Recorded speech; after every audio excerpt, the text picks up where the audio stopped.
Omar Alshogre has survived the brutality of torture and even starvation in his 3 years of detention by the Assad regime. Today he lives in Sweden and he joins me now from Stockholm. Omar Alshogre, welcome to the show and thank you so much for your time. Can you describe to us how you are feeling now that the Assad family and the regime is no longer in power in Syria? This family has been in power for 50 years. They have tortured, they have starved, they have killed and displaced millions of Syrians. There's nothing that could bring a Syrian more joy than the fall of this family. All of them. It's not only the president, but his entire family has been part of torturing the Syrian people. We went out to the street in 2011 asking for freedom peacefully with flowers in our hands. And we were faced by the guns and the airplanes that rained death on us.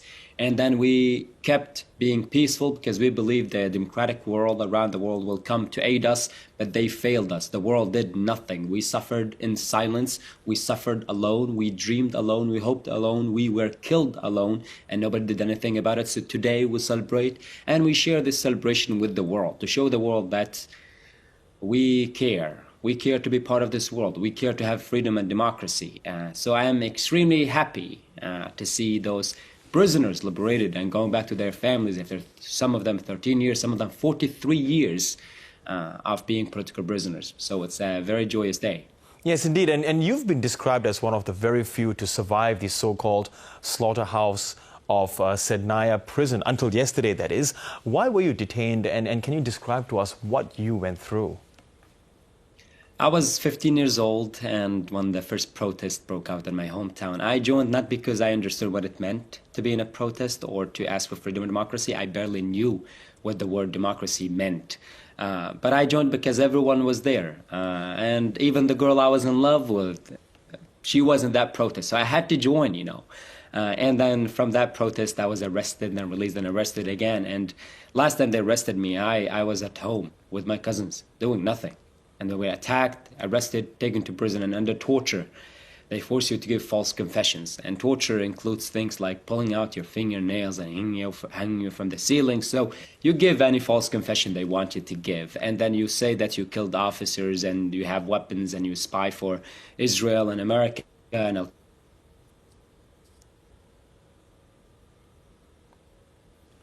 okay, we do see... on that. So we did lose you for a second. But, you know, we know that at the moment, the White Helmets are investigating reports that people are being, who are being detained in hidden underground cells in Sednaya. Do these underground cells exist? Sednaya is two buildings, the white one and the red one. The red one has 3 floors over the ground, and there's floors under the ground. Myself, I was under the ground for the first 10 days of my imprisonment in Sednaya. And it's much worse than the upper grounds. However, I know of one floor, but you see nothing when you are in prison. You see nothing, your hands on your eyes, or you have blindfolders, or you are required to close your eyes, otherwise they torture you to death.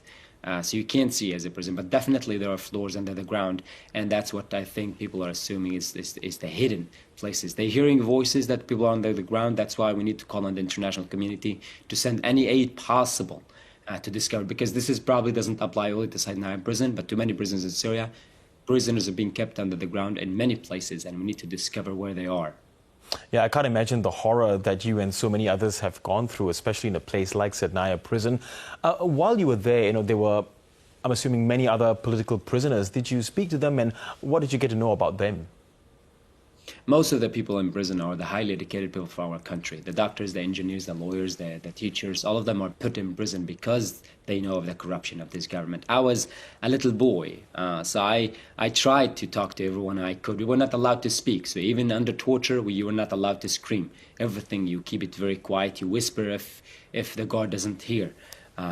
But I never met great people like the people I met in prison, but most of them died during my time in prison. And I was lucky to survive because people cared about me for a long time, because I was, for them, a little boy, we need to help. I get out and said the conditions in Sednaya prison is miserable. Imagine the guard coming in to your room of 35 prisoners and telling you, you have to choose one of you to be executed tomorrow. And we ourselves, the prisoners, we have to choose who of us is going to be executed tomorrow. So that's a simple example of how the life has been under the Assad regime. So when the regime falls, the whole country celebrates. And of course, Bashar Al-Assad, he has fled to Russia. Russia has given him refuge. Do you harbor hopes that he will one day face justice? The road to justice is shorter than ever before. Even though he's in Russia, I think at some point we'll be able to grab of him and bring him to justice. A person like this needs to be made an example of a dictator. If every dictator who commits crimes for 25 years that does not get prosecuted, then anyone is going to be a dictator.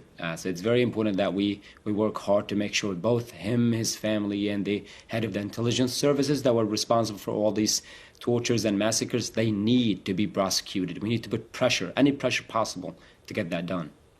And Omar, can you tell us what are your feelings about this, in today's events, this coalition of rebel forces who are in control at the moment, in particular, Hayat Tahrir al-Sham?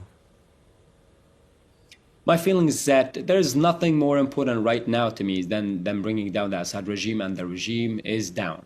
Next step, nobody knows what it is. Next step is the Syrian people making sure they stay engaged in politics to make sure that not any group just comes and claim power. We need to have an election. And it's very important that we fought for 14 years to have an election where we vote exactly what we want, not what we forced to vote for. So regardless of what group came and won this war, what the Syrians are heading for is election. That's what we want. That's what we're going to fight for.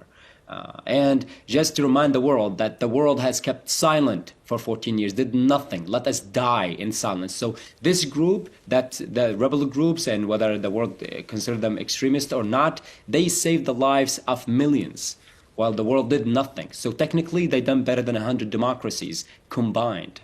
That's very sad to hear. That's very sad to realize, but this is reality. Democracies around the world did nothing. They did nothing. They watched us in silence die. And if you say they did nothing, do you expect anything from the international community to contribute to at least a peaceful transition of power?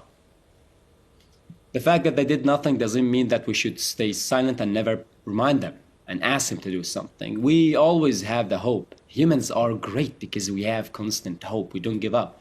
And I think at some point we will get to some diplomats that they will encourage their countries to do something. And now the ability to do something in Syria is much higher than before, because before we had a dictator who doesn't allow any country to engage. But now we can bring the world into Syria. We can bring the media into Syria to see what's happening, what have happened for the last 50 years.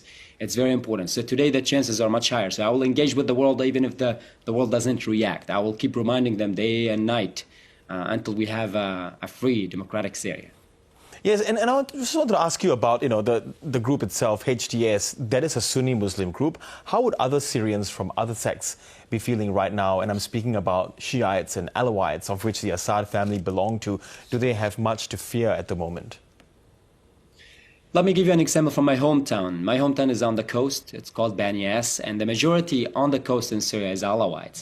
Alawites have been the element that the regime used the most to kill the rest of the people. However, yesterday I called my sister who'd been hiding there for 10 years, not telling her name, and she told me that the Alawites came with the huge buses, and they took the mic and apologized for everyone, and people started to hug.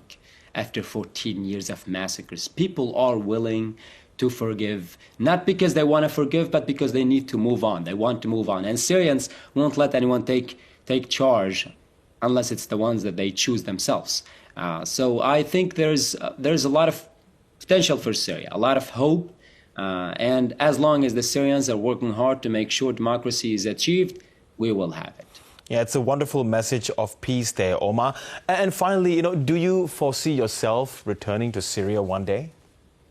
I love my hometown. I miss my grandma. I miss my sister that I never met her kids. I love the sea, man. I miss it. So I'm very excited for the day to be able to return to my home, to the house I grew up in. Even though it's burned, we will rebuild it. So I will definitely return. I think it's very important. However, I cannot deny the fact that I have a great life in Sweden that I cannot just drop behind me and move. I have to consider everything. I lived half of my life here. Okay, Omar Alshogre, really wish you the best, and thank you very much for speaking with us. Thank you.